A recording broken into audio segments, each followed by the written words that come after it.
नमस्कार, मैं राहुल अवस्थी और आप देख रहे हैं भारत अपडेट।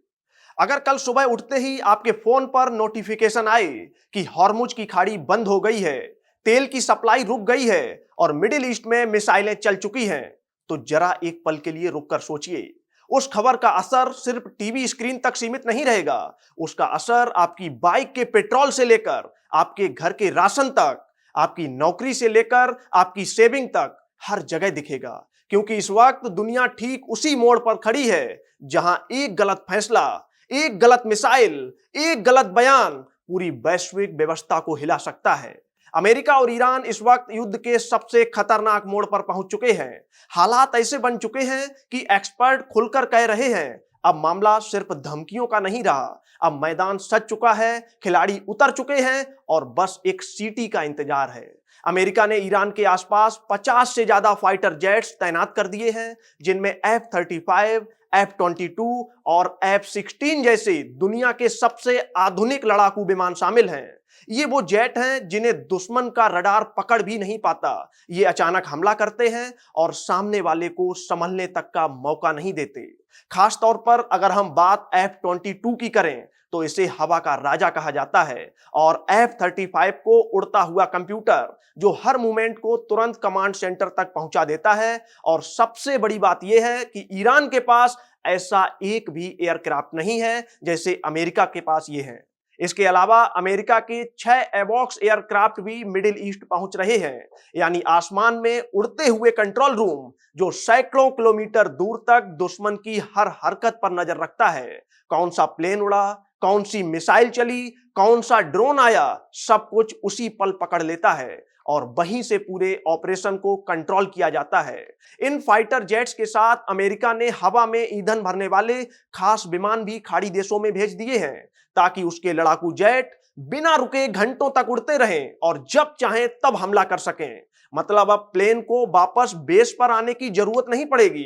इसके अलावा अमेरिकी नेवी का सबसे बड़ा और सबसे ताकतवर aircraft carrier USS Gerald R Ford middle east की तरफ बढ़ चुका है। इसे समंदर का चलता फिरता किला कहा जाता है। आप कल्पना करके देखिए ये कितना खतरनाक है। ये इतना बड़ा जहाज है कि इसके ऊपर पूरा एयरबेस काम करता है। दर्जनों फाइटर जेट यहीं से उड़ान भरते हैं और जब ये पूरी तरह लोड होता है तो इसका वजन करीब 15,000 हाथियों जितना होता है। यानी आप खुद अंदाजा लगाइए कितना विशाल और ताकतवर ये जहाज है।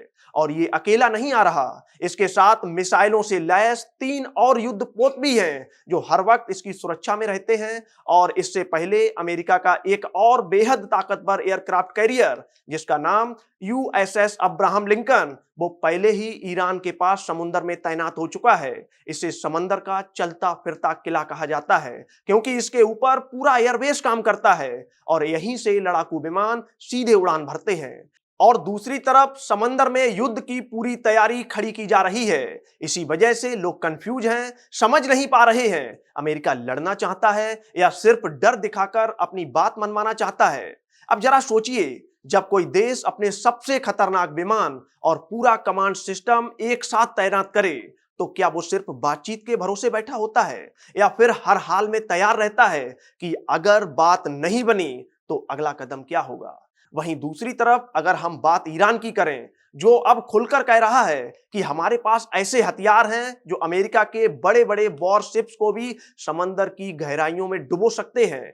यानी साफ शब्दों में ईरान कह रहा है कि तुम्हारी ताकत से अब हम डरने वाले नहीं हैं, धमकियां बहुत हो चुकी हैं। और आपको बता दें ये सिर्फ गुस्से में दिया गया बयान नहीं है, ये ईरान के द्वारा सोच समझकर दिया गया मैसेज है क्योंकि ईरान जानता है खुले मैदान में अमेरिका से लड़ना आसान नहीं है और हवा में अमेरिका बहुत मजबूत है। लेकिन बात अगर समंदर की करें तो खासकर हार्मुज की खाड़ी में वहां हालात अलग हो सकते हैं। अब हम आपको हार्मुज की खाड़ी को भी आसान भाषा में समझाने का प्रयास करेंगे कि आखिर हार्मुज की खाड़ी क्यों इतनी महत्वपूर्ण है। तो आपको बता दें ये दुनिया का सबसे अहम समुद्री रास्ता है। इसी रास्ते से करीब 20% तेल गुजरता है। भारत, चीन, जापान, यूरोप सबका तेल यहीं से आता है और ये रास्ता कई जगह बहुत संकरा है। यानी अगर यहाँ थोड़ा सा भी झगड़ा हुआ तो जहाज फंस सकते हैं, सप्लाई रुक सकती है और यही ईरान की सबसे बड़ी ताकत है, क्योंकि उसी इलाके में उसकी मिसाइलें हैं, उसके तेज रफ्तार बोट्स हैं, उसकी नेवी है और ईरान पहले ही कह चुका है कि अगर हमला हुआ तो हम ये रास्ता बंद कर देंगे। और हाल ही में उसने थोड़ी देर के लिए ऐसा करके भी दिखा दिया ताकि दुनिया समझ जाए ये सिर्फ बातें नहीं हैं, हम करके भी दिखा सकते हैं। और अमेरिकी हमले के गंभीर संकट के बीच रूस का भी एक युद्धपोत ईरान पहुंच चुका है, चीन के जहाज भी आ रहे हैं और अब तीनों देश यानी ईरान, रसिया और चीन की नौसेना मिलकर हॉर्मुज की खाड़ी में एक संयुक्त युद्धाभ्यास करने वाले हैं और जिसका नाम है मैरीटाइम सिक्योरिटी बेल्ट 2026। हालांकि ईरान, रूस और चीन के इस वॉर एक्सरसाइज की घोषणा पहले ही कर दी गई थी। ये कोई नई घटना नहीं है, ये अभ्यास पहले से ही तय था कि ये अभ्यास होने वाला है।